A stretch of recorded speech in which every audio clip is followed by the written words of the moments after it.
Hermanos, muy bienvenidos a esta instancia en la que nos reunimos a poder reflexionar acerca de este maravilloso libro de los Salmos en el que hemos estado pensando y reflexionando en estos días. Hoy es el turno del Salmo número 3 y antes de ir a leerlo y pensar en él, les quiero invitar a orar. Padre, te quiero pedir que tú desafíes nuestra vida, Señor, y nos ayudes a darnos cuenta de que no hay un lugar más seguro para buscar refugio, paz, satisfacción que en ti, Señor. Habla a nuestro corazón, Padre, por medio de tu Espíritu Santo. En el nombre de Jesús. Amén. Vamos a leer el Salmo número 3 que, como ustedes bien saben, hemos estado leyendo la versión NBI, nueva versión internacional. Dice así: Salmo 3, Salmo de David cuando huía de su hijo Absalón. Muchos son, Señor, mis enemigos, muchos son los que se me oponen, y muchos los que me aseguran, Dios no los salvará. Pero tú, Señor, me rodeas cual escudo. Tú eres mi gloria, tú mantienes en alto mi cabeza. Clamo al Señor a voz en cuello, y desde su monte santo Él me responde. Yo me acuesto, me duermo, y vuelvo a despertar, porque el Señor me sostiene. No me asustan los numerosos escuadrones que me acosan por doquier. Levántate, Señor, ponme a salvo, Dios mío. Rómpeles la quijada a mis enemigos. Rómpeles los dientes a los malvados. Tuya, Señor, es la salvación. Envía tu bendición sobre tu pueblo. Claramente, hermanos, este es un salmo que habla acerca de la protección en circunstancias adversas, especialmente en tiempos de persecución, en tiempos de temor, en tiempos adversos, ¿cierto? Pero si saltamos el contexto de este salmo de David, que está dado por el título del salmo, que muchas veces no lo leemos porque pensamos que no es información importante, nos vamos a perder la mitad de la enseñanza de este salmo. Y es por qué David llega a esta circunstancia en la que él está escapando, en la que él está escondido y en la que él está huyendo de gente que quiere asesinarlo. Y la verdad es que él ha llegado a esta circunstancia porque su propio hijo quiere matarlo. Y la razón por la que su propio hijo quiere matarlo es porque el propio David, quien Dios, como a todo padre, lo ha llamado a la corrección, lo llamó a la enseñanza de su hijo, no lo corrigió, no lo enseñó y no lo disciplinó a tiempo. Eh, Incluso en un momento sabemos que Absalón, si tú revisas la historia de familiar, mató a su propio hermano y, y David permitió eso. No es que lo aprobó, pero vemos que no hizo lo suficiente para poder corregir a su hijo. Vemos a David de alguna manera un padre bastante permisivo, bastante inerte ante hijos que se apartan del Señor y que no está cumpliendo con el rol al que ha sido llamado. Y hoy día él está sufriendo en este salmo las consecuencias de eso. Entonces, el primer llamado, antes de ir específicamente a esto, es cómo llegamos a estas circunstancias y cómo David llega a estas circunstancias como consecuencia de su propia desobediencia. Muchas veces llegamos a esos puntos de la vida y no quiere decir que Dios no nos va a ayudar, porque Dios es misericordioso, pero llegamos a esos puntos de la vida, especialmente porque buscamos satisfacción, eh, buscamos paz en medio de la aprobación, ya sea de otros o de nuestros hijos. Eh, Cada día los padres cristianos que tratamos de alguna u otra manera de obedecer al Señor, eh,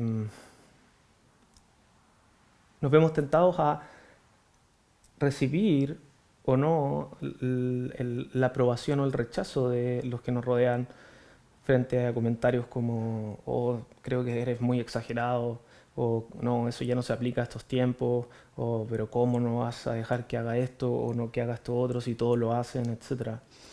Pero las personas que te critican o las personas que te van a cuestionar porque eres muy exagerado o lo que sea, no son los que van a tener que dar cuenta por la enseñanza de tus hijos. Tú eres quien, como padre, vas a tener que responder delante de Dios de la enseñanza, de la educación, de la transmisión de las palabras que Dios nos ha dado como padres para nuestros hijos. Y vemos en este caso algo muy, muy terrible, que las cosas han salido a tal punto de control de que David está sufriendo la persecución a muerte de su propio hijo por no haber sido obediente a esto.